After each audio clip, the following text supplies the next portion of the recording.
So I'm back working on the radial drill today. I have stripped off most of the small parts and have now begun to break down and free up the larger lumps. Having lifted the arm off the bed, it's time to face the very stuck elephant in the room, the column on which the arm swivels.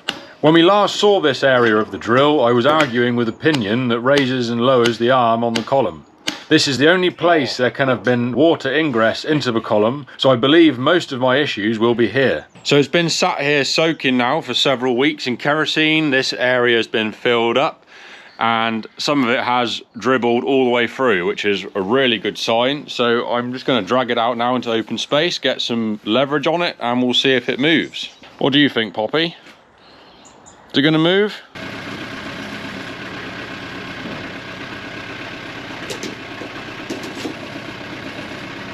The base of the column is that large 4-bolt flange, and my plan is to clamp some kind of long lever to it and see if it'll rotate. It may not be as stuck as I fear, so it's worth going for a basic setup first. I rummaged about in the scrap and found some suitable angle. All of the holes were in the right place bar one, which felt suspiciously too good to be true.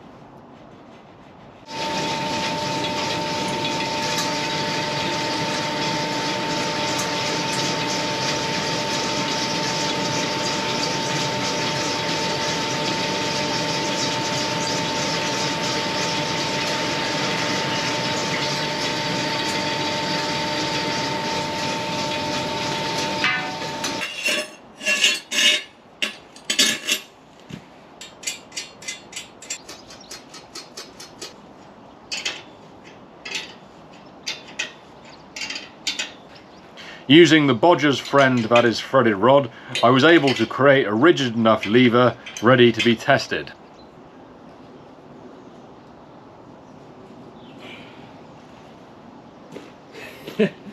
Absolutely not. After that bit of wishful thinking, it is time to add some heat. I had an idea to stick half a barrel under the drill and build a fire in it.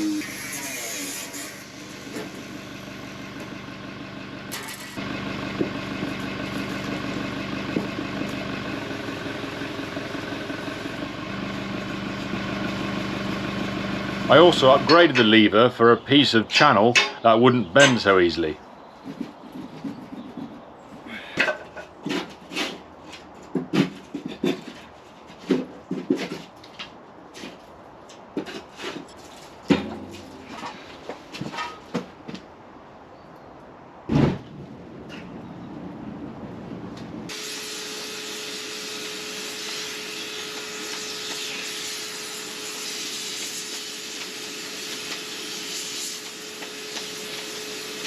With all the heat on the underside, I had to balance it out by using the torch from above. This was working very well and definitely a lot quicker and cheaper than just using the torch on its own.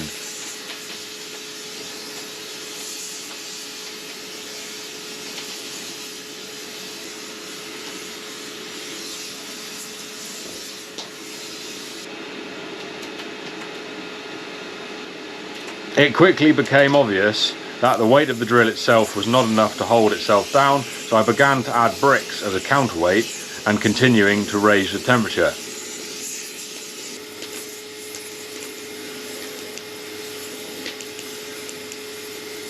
I got to the temperature where the oil in there is starting to boil and burn, so that is a good sign, but also it's burning on the way out. Underneath here, if you look, that is the kerosene burning on the way out at the bottom. That is quite cool.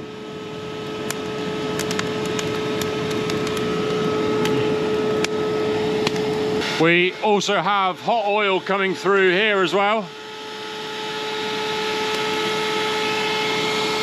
You just see that bubbling through. That is another very good sign.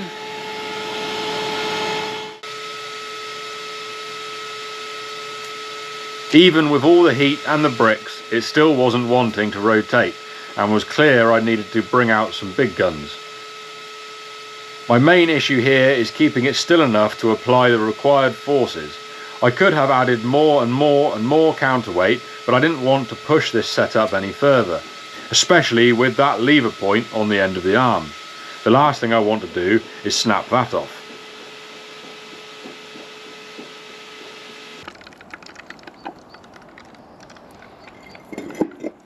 I was losing the light slowly, so it was time to wrap the drill up so it cools down slowly and head back to the drawing board.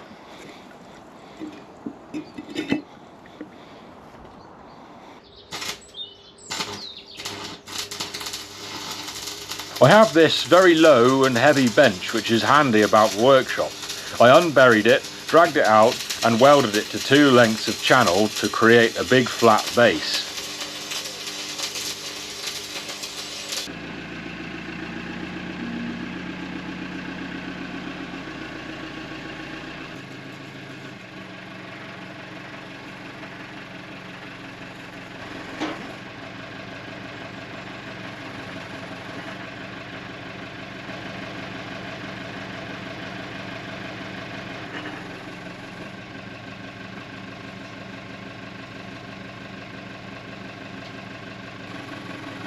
I then lifted the drill onto the bench and chocked it up so that it sat as level as possible.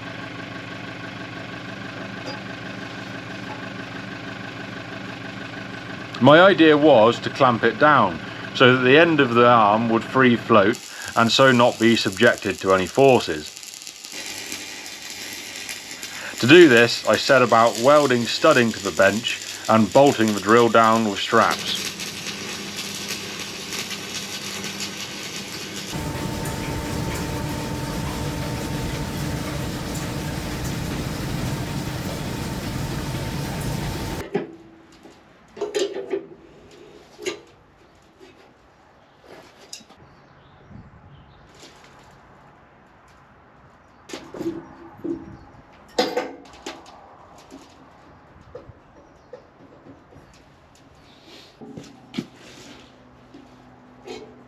This worked a treat with the only movement coming from flex in the steel.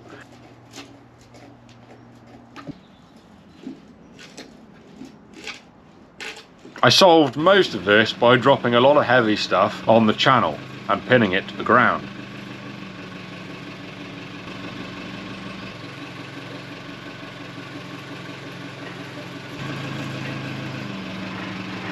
I'm able to get some serious force on it now with that big load of lovely cast iron holding it down. I can get some more force on the lever. I can bounce up and down on it. I don't know if I'm imagining things, but I think it might have moved. There is a tiny crack just coming up in the joint there where it's starting to open up. Let's see if I can organise a way of getting some hitting it from that end once hitting from this end. So I just knocked the corners off this bit of wood so it fits in the end, and I can give that a belt with a hammer now. See if I can get it to shift that way.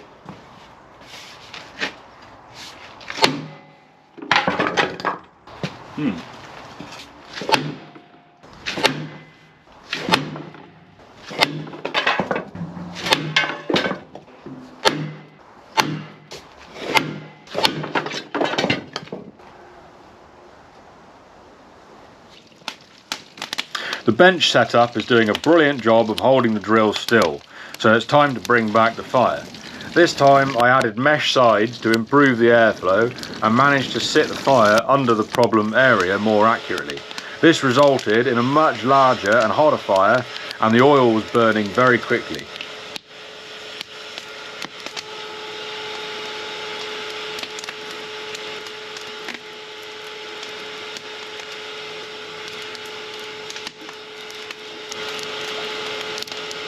It's just a case of waiting to see if this was a huge waste of time.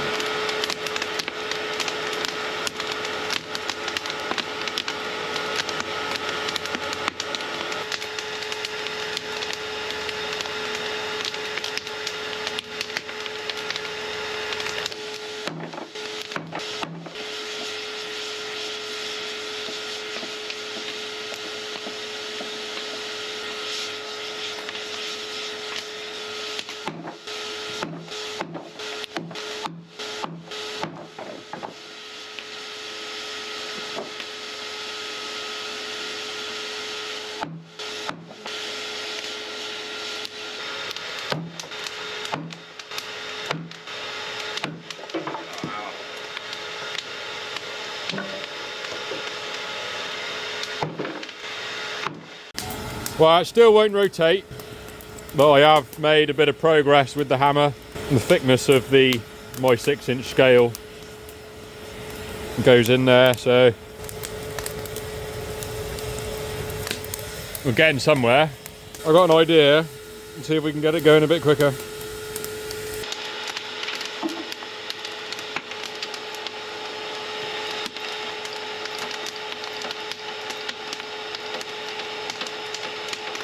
Seeing as day 2 was drawing to a close, this was worth a quick go, but all it did was push the drill from under the straps, and I quickly abandoned it and reverted back to the hammer the next morning.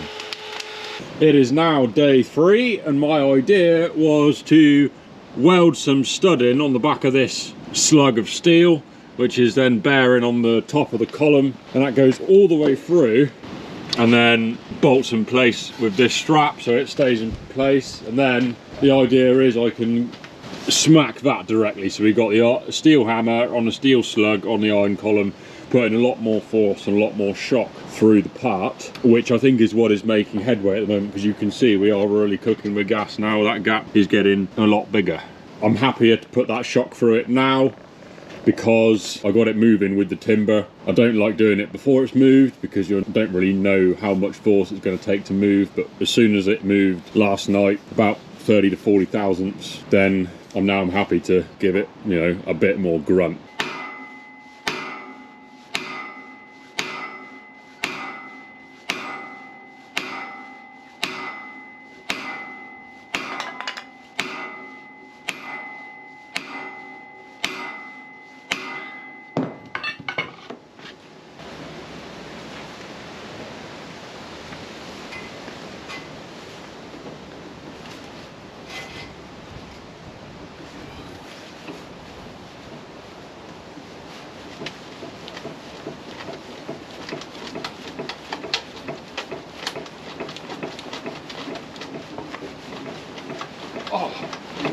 Oh!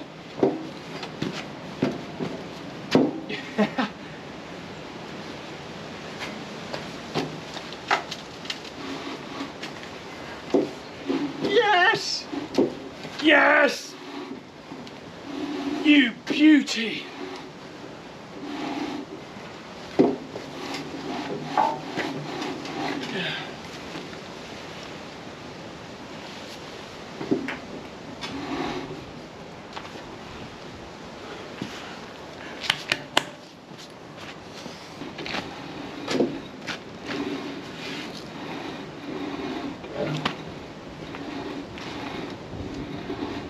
It's coming out as well.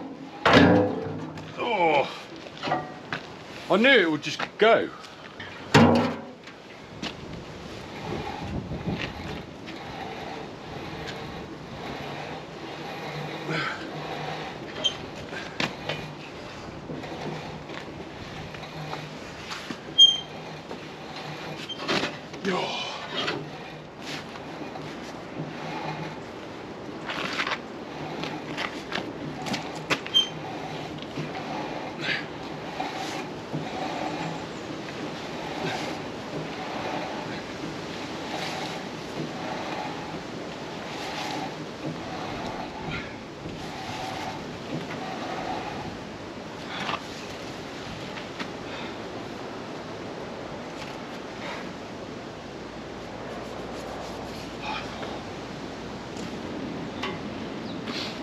I thought that was never going to happen. It's going to swivel again.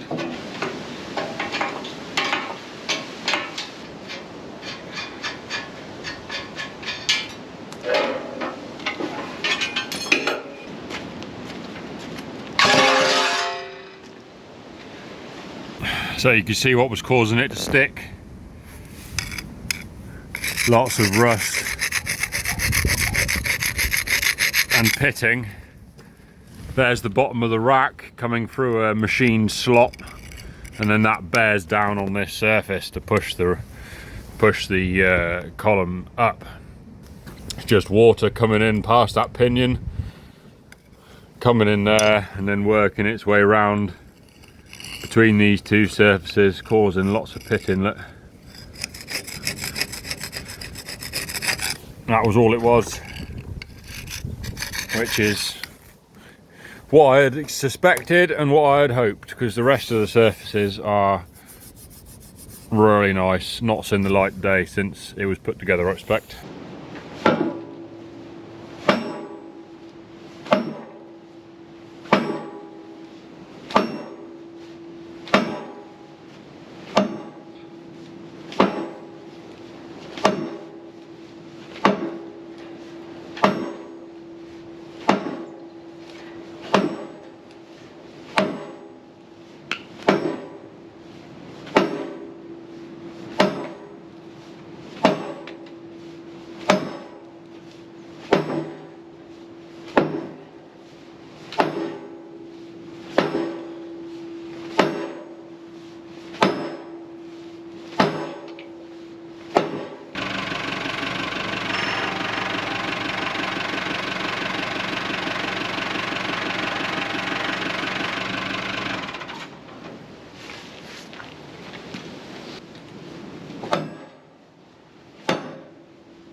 Well, it's out.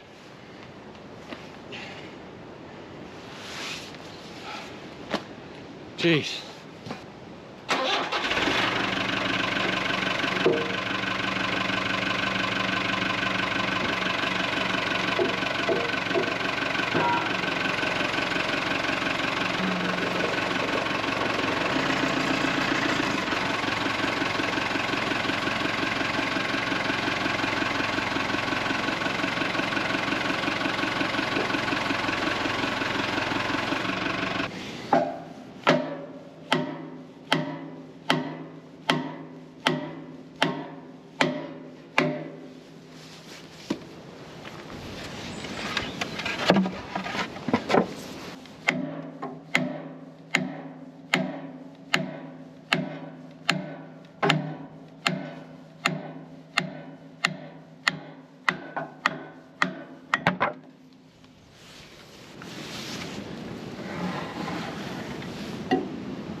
Well, there we have it. I'm enormously relieved to have that column and rack out of the arm. I have a long way still to go on this project, but this was a huge milestone that means this drill will almost certainly fully function as intended again. I'll be moving on to the drilling head next, which still has some stuck parts on it. So I hope you'll join me for that. Thank you so much for following along so far, and I will see you in the next one.